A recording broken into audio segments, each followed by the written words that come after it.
Salut à tous et bienvenue sous le presque soleil de Malaga, où nous avons répondu présent à l'invitation de Kawasaki qui nous a proposé de tester ses nouvelles Ninja et Z. Alors on n'est plus dans la puissance et la performance puisqu'il s'agit de deux sœurs quasi jumelles de 15 chevaux. Et oui, Kawasaki revient sur le segment des 125. On dit qui sont les plus forts, évidemment c'est les verts. Verdict. Kawasaki revient donc sur le segment des 125. Alors on parle de semi-jumelles car les deux modèles sont très proches. On a le même cadre en treillis tubulaire, on a à peu près le même poids, 146 kg pour la Z, 148 kg pour la sportive Ninja. Les dimensions sont à peu près les mêmes, on a surtout un angle de chasse qui change et qui fait que les deux motos n'ont pas forcément le même comportement sur la route. Au niveau du moteur, rien ne bouge, on a toujours 15 chevaux et 11,5 Nm. Au niveau performance, on a des motos qui sont destinées à des permis A1, alors on n'est pas à la recherche de la puissance et du couple, mais on doit quand même avouer que ces motos sont plutôt agréables à piloter.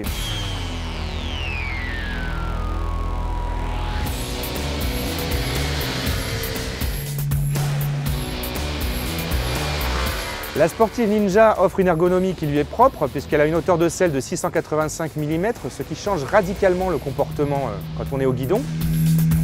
On peut donc faire corps avec la machine. Attention, les grands gabarits risquent d'être légèrement handicapés. Sur les successions de virages, sur les grandes courbes et même sur les lignes droites, la moto est saine, il n'y a rien à dire. Le comportement est sain au niveau de la suspension, au niveau du freinage, un freinage plutôt conséquent et un ABS très peu intrusif. En ce qui concerne la Z, on a une moto beaucoup plus polyvalente, un guidon relativement haut et une position de pilotage qui permettra certainement au quotidien d'être à l'aise dans la circulation en ville comme sur les petites routes.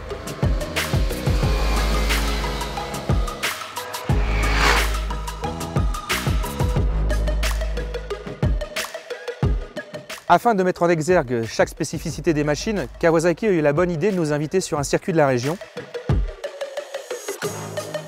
Nous avons participé à deux ateliers, un Gymkhana au guidon de la Z. Le parcours très sinueux a mis en valeur la maniabilité de la machine qui se destine plutôt à un usage urbain.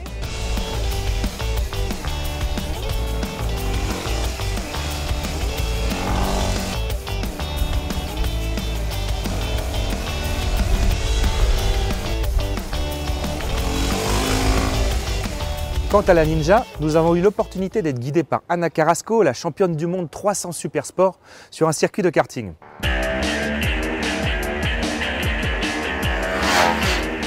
Et le fait de rouler avec une pilote professionnelle nous a permis de nous rendre compte que c'était une véritable sportive. D'autant que dans les roues d'Ana Carrasco, difficile de prendre une mauvaise trajectoire.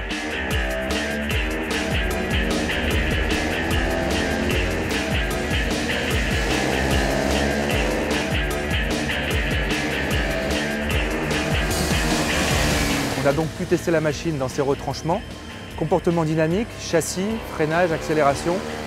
Tout était simple à prendre en main et c'est plutôt un plus pour cette machine.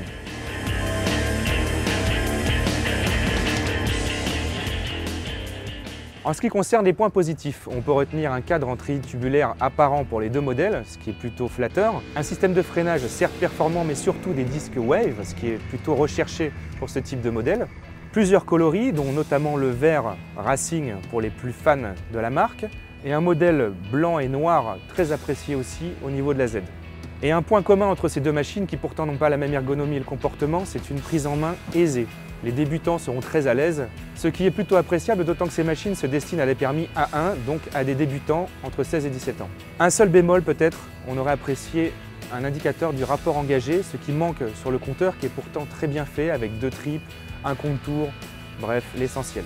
Concernant les tarifs, on a un prix d'appel pour la Z à 4 600 € environ et 4 800 € pour la Ninja. Des prix dans la moyenne du marché pour des modèles plutôt bien finis.